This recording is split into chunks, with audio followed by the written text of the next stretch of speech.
Buenos días, Radio Escuchas. Bienvenidas a esta su estación 5.55, la mejor estación de educadoras.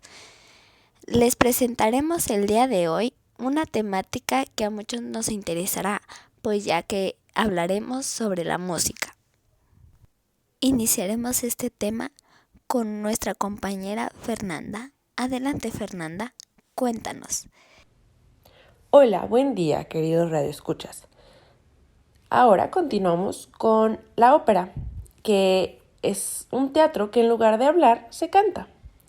En una ópera, primero se debe escribir el texto o el libro sobre el que se va a basar y después se compone la música. En raras ocasiones, el poeta del libro puede ser también el compositor de la ópera, como es el caso de Wagner, cuya habilidad como dramaturgo, que un dramaturgo es la persona que escribe obras de teatro, no le impedían ser a la vez un excelente compositor. Pero generalmente la ópera suele ser trabajo de dos personas, una persona que escribe el texto y el compositor que compone la música. En la mayoría de las óperas, las orquestas intervienen sin interrupción. En primer lugar, se toca la abertura, previa al levantamiento del telón. Después acompañan las arias. Es una sola persona cantando. Luego los duetos, los tercetos, los cuartetos, etc. La orquesta también acompaña a los coros, que son fundamentales en la mayoría de las óperas. Y hablando de dónde se presenta esta ópera, pues son los auditorios o patios. Estos patios tienen butacas, por lo general forman un abanico y presentan una ligera inclinación ascendente desde la primera fila. Los asientos se disponen de forma alterna para no obstruir la visión. Se encuentra en la parte delantera de la planta baja. Algunos teatros, además de una planta, tienen una zona superior, que es un anfiteatro, galería o balcón, y otros poseen palcos, que son una herencia de la arquitectura teatral del barroco. Y bueno, el director de la ópera se sienta de manera que tanto los músicos en el foso como los cantantes en el escenario lo puedan ver. Bueno, esta es la información más relevante de la ópera. ¿Y qué les parece? ¿Les gustaría ir a una pronto? Puede que rifemos algunos boletos. Estén atentos a esta radio. Gracias, Fernanda, y estoy segura que nuestros radioescuchas estarán muy al pendientes para poder participar en este concurso y ganarse unos boletos para la ópera. En otros asuntos, Mine también nos contará acerca de un tema, acerca de la música. Adelante, Mine. Buenas tardes. Ahora vamos a hablar de los instrumentos musicales. ¿Sabías que cada instrumento musical produce una vibración característica? Las vibraciones se propagan por el aire formando ondas sonoras que al llegar al oído nos permiten identificar el instrumento aunque no lo veamos. Ahora vamos a dar unos pequeños ejemplos sobre los instrumentos. Primero vamos a hablar de los instrumentos de cuerda, que pueden hacerse sonar de tres maneras diferentes, ya sea pellizcando las cuerdas como en el caso de la guitarra, el arpa o la mandolina, que son los instrumentos de cuerda pinzada, rozándolas con el arco como en la familia de los violines, instrumentos de cuerda frotada, o golpeándolas con los martillos como el piano. Ahora hablemos de los instrumentos de viento, entre los que están las flautas, como lo es la flauta de pan, que consta de varias flautas de distintos largos que están atadas todas juntas. En estos instrumentos el sonido es más grave cuanto más largo es el instrumento.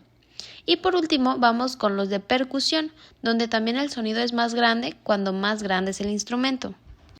En esta categoría también entran los tambores, las sonajas, las campanas, panderetas, cascabeles, el gong y el tam-tam.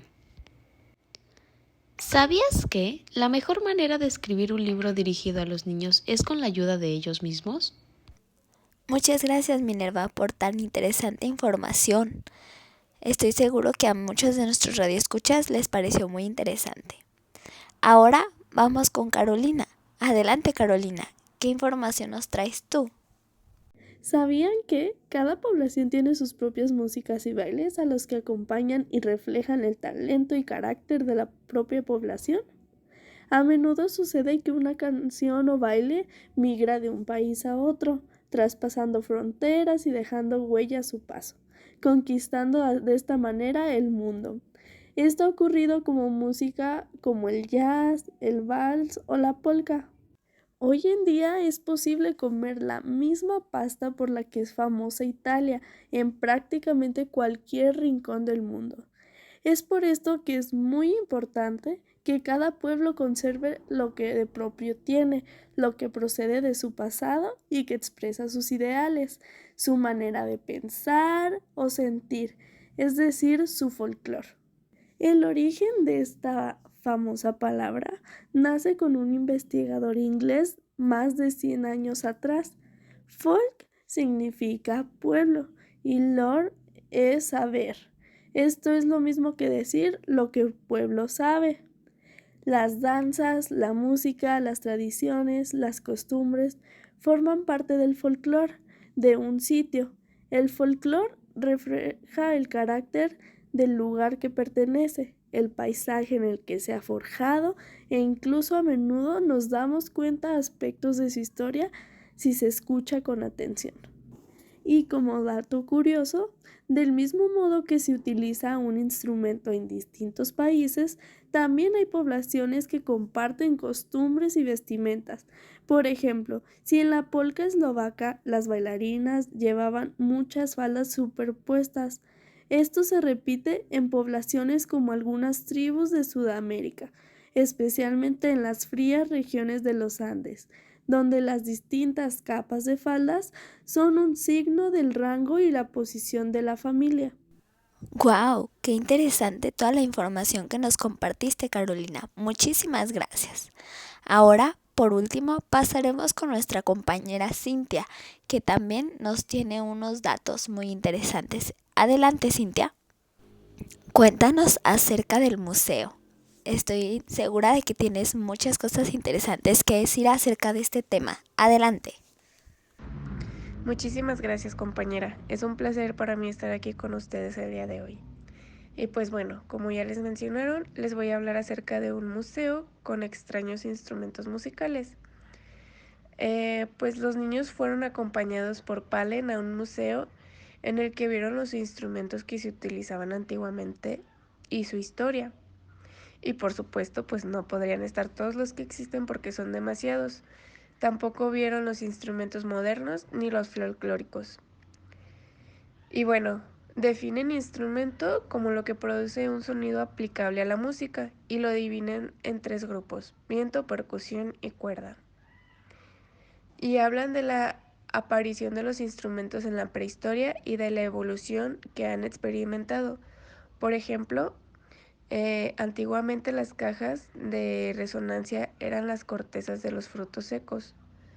También ven lo que para los hombres prehistóricos había sido un arma para procurarse alimento. Nosotros lo considerábamos el procesador de los instrumentos de cuerda. Hablamos de lo que es el arco, cuya cuerda tensa produce un sonido al dispararse la flecha. Y pues el profesor del museo nos explicó que la altura del sonido depende de 3 parámetros: de la longitud, el gruesor y la tensión de la cuerda. Una cuerda más corta producirá un sonido más alto, y lo mismo pasará si una cuerda es más delgada o si esta es más tensa. También después concentraron su atención en guitarras y laudes que habían sido traídos por los árabes mucho tiempo atrás. Y los instrumentos de cuerda pueden hacerse sonar de 3 maneras diferentes.